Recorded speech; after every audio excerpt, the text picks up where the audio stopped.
બોડેલી તાલુકાના પાણેજ ગામ પાસે હિટ એન્ડ રનની ઘટના, 2 વ્યક્તિના મોત નીપજ્યા છે।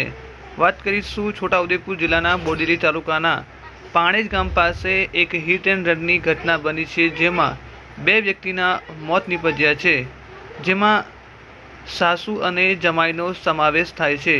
બાઇક પર જમાઈ નાની સાસુ અને નાના સસાને લઈ જતા હતા તે સમયે સામેથી આવતી ઇકો કારના ચાલકે ટક્કર મારી હતી અને ઇકો કારનો ચાલક ફરાર થઈ ગયો હતો। ઇકો ગાડીની ટક્કરને લઈને બાઇક પર સવાર નાની સાસુ અને જમાઈનું ઘટનાસ્થળ પર કમકમાટીભર્યું મોત થયું હતું, જ્યારે નાના સસાને ગંભીર ઇજાઓ થતાં 108 મારફતે બોડેલી સામૂહિક આરોગ્ય કેન્દ્ર ખાતે ખસેડવામાં આવ્યા હતા।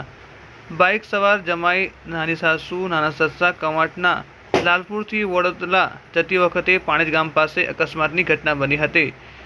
હિટ એન્ડ રનની ઘટનામાં અકસ્માતમાં જમાઈ સુરેશ નાયકા તથા નાની સાસુ સવિતાબેન નાયકાનું મોત થયું હતું, જ્યારે નાના સસરા કલજીભાઈ નાયકાને ઈજા થતાં બોડેલી સામૂહિક આરોગ્ય કેન્દ્ર ખાતે ખસેડવામાં આવ્યા હતા।